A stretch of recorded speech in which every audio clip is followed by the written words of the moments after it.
మన వాళ్ళు మళ్ళీ ఒక మంచి కేసు, ఒక ఇంటర్ స్టేట్ దొంగల్ని పట్టుకోవడం జరిగింది.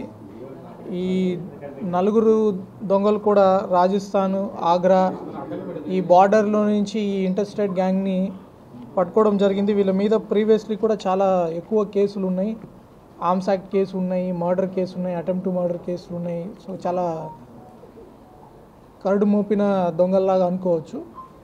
ఈ రీసెంట్గా మన తెలుసు లోకేశ్వరి జ్యువెలర్స్ అని చెప్పి ఈ భోగి ముందు రోజు అటు 12th 13th మధ్యలో చాలా రోజుల నుంచి ప్లాన్ చేసి దాని వెనకాల ఒక పెద్ద హోల్ క్రియేట్ చేసి ఆ హోల్ నుంచి ఈ మొత్తం దొంగతనం సామాన్ కూడా దొంగతనం చేయడం జరిగింది. ఈ టీం అందరినీ అరెస్ట్ చేసి 469 గ్రాముల బంగారము, 41 కిలోస్ సిల్వర్, బైక్, వాళ్ళ దొంగతనానికి వాడిన బైక్, ఒక ల్యాప్టాప్ కూడా రికవర్ చేయడం జరిగింది. వీళ్ళు ఆ ఒక్క దొంగతనమే కాకుండా కొన్ని ఏలూరు రూరల్ లిమిట్స్లో కూడా కొన్ని దొంగతనాలు చేశారు.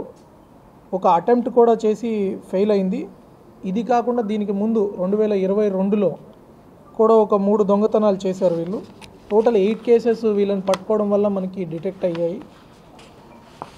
10 కేసెస్ డిటెక్ట్ అయ్యాయి వీళ్ళ వల్ల. దీంట్లో మెయిన్ ముద్దాయిలో వచ్చేసి కుల్దీప్ శర్మ. తర్వాత కుల్దీప్ శర్మ, ఇతంది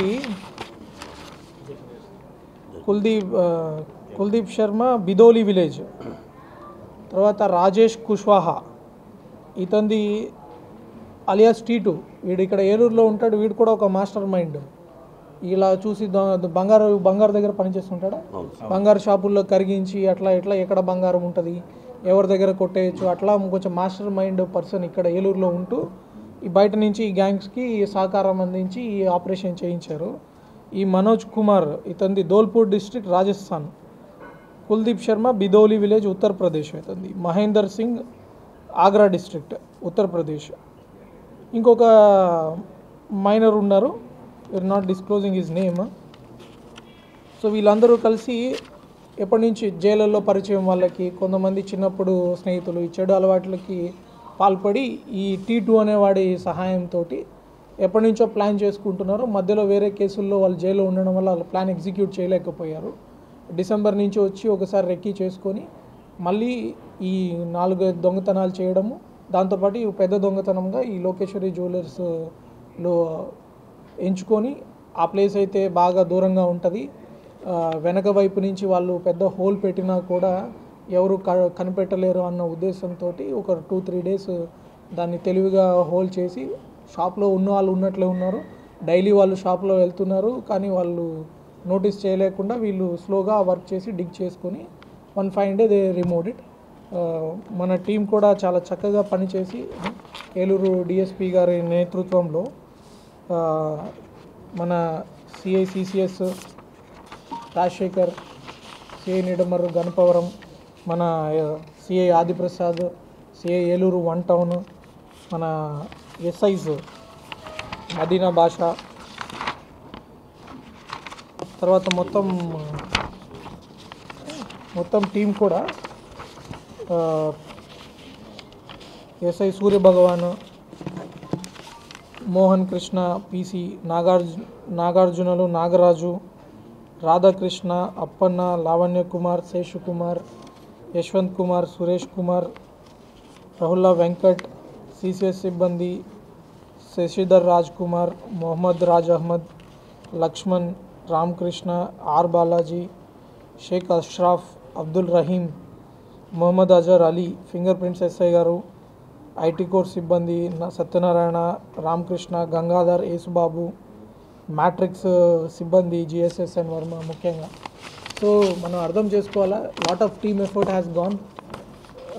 రాజస్థాన్ పలు రాష్ట్రాలు, పలు జిల్లాలకు చెందిన వాళ్ళందరి మీద వర్కౌట్ చేసుకొని అక్కడికి టీమ్స్ వెళ్ళి పలు రోజులు స్పెండ్ చేసుకొని దెన్ దే కుడ్ ఫస్ట్ ఈ దొంగతనాన్ని ఐడెంటిఫై చేసినాక ఆ వ్యక్తులు ఫలానా వాళ్ళని గుర్తించని వాళ్ళని మళ్ళీ ఎక్కడెక్కడ ఉన్నారో పట్టుకోవడము, వాళ్ళు పట్టుకున్న ప్రాపర్టీ రికవరీ చేయడం, these are long drawn process. బాగా వర్క్ చేశారు. ఐఎమ్ రియలీ వాళ్ళకి పోయిన దానికి మనకి ఎఫ్ఐఆర్ ప్రకారం పోయింది 300 grams gold and 40 kgs silver అండి అంటే రికవరీ. వాళ్ళ మీద ప్రీవియస్గా ఎప్పుడో ఆర్మ్స్ యాక్ట్ కేసు ఉన్నాయి.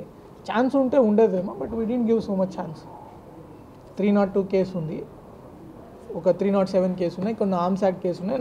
ఒక వేరే డిస్ట్రిక్ట్లో చాలా కేసులు ఉన్నాయి. మన దగ్గర ఫస్ట్ టైం వాళ్ళు పట్టుబడ్డారు. సో వాళ్ళు డిటెక్ట్ చేసిన పాత కేసెస్ కూడా మనం 2022లో చేసిన కేసెస్ కూడా డిటెక్ట్ చేయడం జరిగింది. దాంట్లో ఈ ల్యాప్టాప్ ఎప్పుడు పోయింది? 24. సో కొన్ని కేసెస్, పాత కేసెస్ కూడా వీళ్ళు, ఈ T2 అనేవాడు ఉన్నాడు, హీఈస్ ద మాస్టర్ మైండ్. అప్పుడు కూడా వీళ్ళని పిలిపించాడు, తర్వాత ఇప్పుడు కూడా మళ్ళీ పిలిపించి ఒక పెద్ద దొంగతనానికి సూత్రధార అయ్యాడు. సో మన కూడా విజ్ఞప్తి ఏమంటే, 1 CCTVలు పెట్టుకోవడము. ఈ కేసు డిటెక్ట్ అవ్వడానికి కూడా ఒక ముఖ్య కారణం ఏంటంటే, at least that jeweller shop had the sense to put CCTV camera. దాంట్లో కూడా నాకు ఇంకొక విజ్ఞప్తి ఏమంటే, CCTV కెమెరాలు ఉన్నప్పుడు కూడా చాలా దొంగతనాలు జరుగుతున్నాయి, కొన్ని దగ్గర డెస్ట్రాయ్ చేస్తున్నారు. ఈ మోషన్ డిటెక్షన్ కెమెరాస్ వస్తున్నాయి. మీ దగ్గర ఏదైనా అఫెన్స్ జరిగితే వెంబటే ఆ క్లిప్ ఏదైతే ఉందో మీకు ఇంటికి మెసేజ్ వస్తుంది, మీ వాట్సాప్కి మెసేజ్ వస్తుంది, లేకపోతే మీ యాప్కి మెసేజ్ వచ్చేస్తుంది. దాని ద్వారా ఏమవుతుంది, ఒకవేళ వాడు ఏమైనా CCTV డెస్ట్రాయ్ చేసినా, NVRని ఇంకొకటి చేసినా కూడా మీ దగ్గర ఆధారం ఉంటుంది. అప్పుడే ఆ CCTVకి పూర్తి ఉపయోగం ఉంటుంది కదా. సో ఆ రకంగా మీరు మంచి CCTV కెమెరాలు, ఇప్పుడు 5,000 ఉంచిన దాంట్లో కూడా మీకు అన్ని సౌకర్యాలు ఉంటున్నాయి. మీకు ఒక ఇంటర్నెట్ కనెక్షన్ ఉండాలి, మీకు ఒక కెమెరా ఉండాలి. ఆ కెమెరాలో మీరు ఎవరూ లేనప్పుడు అక్కడ ఏం కదిలినా, చాలామంది మనం చూస్తున్నాం రీసెంట్గా, పని మనుషులు కూడా కొంతమంది దగ్గర డబ్బులు కొట్టేయడము, అట్లాంటివి కూడా మీరు లేనప్పుడు మీ ఇంట్లో ఎవరైనా వస్తారు, అప్పుడు కూడా మీకు వెంటనే మీరు సెలవులకు వెళ్ళినప్పుడు మీరు ఎక్కడున్నా కూడా ఫస్ట్ మెసేజ్ వస్తుంది. ఫస్ట్ దానివల్ల ఆధారం వస్తుంది, వెంటనే పట్టుకోవడానికి ఉంటుంది. CCTV ఉన్నా కూడా 4 రోజుల తర్వాత మళ్ళీ మనం వచ్చి చూసే లోపల చాలా రకాల ప్రాబ్లమ్స్ వస్తాయి. థర్డ్ థింగ్, ఎవరైతే బంగారు షాపులు ఉన్నారు, హై బిజినెస్ చేస్తున్నారు, తప్పనిసరిగా మీ దగ్గర పనిచేసే స్టాఫ్ని ఒకసారి క్రిమినల్ రికార్డ్స్, యాంటిసిడెంట్స్ వెరిఫికేషన్ చేయించుకోండి.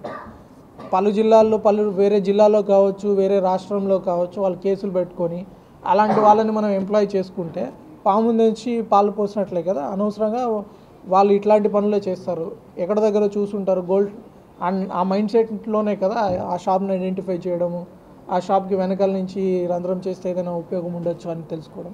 సో అలాంటి వాళ్ళందరూ నా రిక్వెస్ట్, పోలీస్ వెరిఫికేషన్ చేస్తే వాళ్ళకి ఏదైనా మనకి వాళ్ళ మీద ప్రీవియస్ క్రిమినల్ రికార్డు ఉంటే వీ కెన్ బి అలర్ట్. అట్లాంటి వాళ్ళని ఎంగేజ్ చేసుకోకపోవడం మంచిది. బట్ అతను ఓవరాల్ పని చేస్తున్నారు కాబట్టి ఓవరాల్ ఐడియా ఉంది, ఆ చుట్టుపక్కల ఏం జరుగుతున్నాయి, ఎవరి దగ్గర ఏముండొచ్చు, డైరెక్ట్గా సంబంధం లేదు. కానీ నోన్ అక్వైంటెన్స్ ఉంటాయి కదా, ఎక్కడ ఏ షాప్, బ్యాంకర్స్ ఎవరు, బయట వాళ్ళు ఎంక్వైరీ చేస్తారు, ఏ షాప్ ఈజీగా కొట్టేయచ్చు, వాడు వేరే వాళ్ళ దగ్గర నుంచి ఇన్ఫర్మేషన్ సేకరించి ఉండొచ్చు. That will further investigation will find out further.